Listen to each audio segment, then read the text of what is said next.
തിളച്ച് വെന്ത് വരുമ്പോൾ ഇതിൽ കുറച്ച് ഉലുവപ്പൊടി കായപ്പൊടിയല്ല. Hello, welcome back to my YouTube channel. ഇന്ന് ഞാൻ നിങ്ങൾക്ക് കാണിച്ചു തരുന്നത് സമയമില്ലാത്ത സമയത്ത് ഉണ്ടാക്കാൻ പറ്റിയൊരു മീൻകറിയാണ് കേട്ടോ. അതായത് നമുക്ക് എങ്ങോട്ടെങ്കിലും പോകാനുണ്ട്, അതിന് മുന്നേ കറി റെഡിയാക്കി വെച്ചിട്ട് വേണം പോവാൻ. പാത്രമൊന്നും അധികം പരത്താൻ പറ്റില്ല. മാത്രമല്ല ചെറിയ കുട്ടികളുള്ള അമ്മമാരാണെങ്കിൽ കുട്ടി കറിയാവും. അപ്പോൾ പെട്ടെന്നൊരു കറി റെഡിയാക്കി വെക്കണം. അങ്ങനെയുള്ളവർക്കൊക്കെ പറ്റിയ ഒരു ചെറിയ മീൻ കറിയാണ് കേട്ടോ. മീൻ കഴുകിയ ശേഷം നമ്മൾ അതിലേക്ക് വേണ്ട മസാല, അതായത് മഞ്ഞൾപ്പൊടി, മല്ലിപ്പൊടി, മുളകും പൊടി എല്ലാം ഇടുക. എന്നിട്ട് തക്കാളി, ഉള്ളി, ഇഞ്ചി, പച്ചമുളക് അതൊക്കെ അരിഞ്ഞിടുക. ഇത് നമ്മൾ സെപ്പറേറ്റ് ആയിട്ട് വാട്ടിയിട്ടാണ് സാധാരണ മീൻ കറി വെക്കലില്ലേ. പക്ഷേ ഇത് കുറച്ച് വേവുള്ള മീൻ, അതായത് സൂതമീനാണ്. അപ്പോൾ ഇതിൽ തന്നെ ഇട്ടിട്ട് എല്ലേതും ഇങ്ങനെ കൈകൊണ്ട് നന്നായിട്ട് തിരുമ്പി പിടിപ്പിച്ചാൽ അത് മസാലേൻ്റെ കൂടെ പിടിക്കും കേട്ടോ.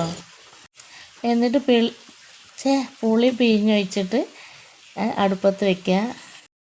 ഇന്ന് മൊത്തത്തിലൊരു ബബ്ബബ അടിക്കുകയാണ് വോയിസ് കൊടുക്കുമ്പോൾ. കാരണം എന്താണെന്ന് വെച്ചാൽ ഞാൻ കുട്ടീനെ ഉറക്കിയിട്ടാണ് വോയിസ് കൊടുക്കുന്നത്. അപ്പോൾ അഥവാ ഓനെങ്ങാനും ഉണരുമോ എന്നുള്ള ആ ഒരു ടെൻഷനിലാണ്.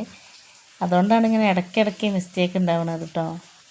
അപ്പോൾ ഇന്നെ പോലുള്ളവർക്കൊക്കെ പെട്ടെന്ന് ഉണ്ടാക്കാൻ ഇത് കുറച്ച് വേവുള്ള മീനായതുകൊണ്ട് തന്നെ ഉള്ളിയും തക്കാളി, ഇഞ്ചി, പച്ചമുളക് അതൊക്കെ ഇതിൽ കിടന്ന് വേവ് കിട്ടോ. പച്ചമുളക്, ഇഞ്ചി ഒക്കെ ഞാനിതിൽ ഇട്ടിട്ടുണ്ട്. അത് കാണിക്കാൻ മറന്നു പോയതാണ്.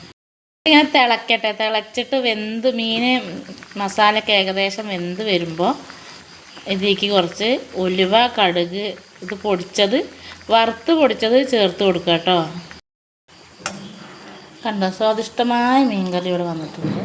ഇത് മീൻ ഉടഞ്ഞു പോകുന്നില്ല കേട്ടോ. കണ്ടോ, അങ്ങനെ എല്ലാതും കൂടി ഒപ്പിട്ട് വെച്ചാലും മീൻ ഉടയൊന്നുമില്ല. ഉലുവയും കടുകും പൊടിച്ചത് നിങ്ങൾക്ക് സമയം ഉണ്ടെങ്കിൽ മാത്രം ചേർത്ത് കൊടുത്താൽ മതി കേട്ടോ. അല്ലെങ്കിൽ ഇത് അടിപൊളി ടേസ്റ്റ് ഉണ്ടാവും.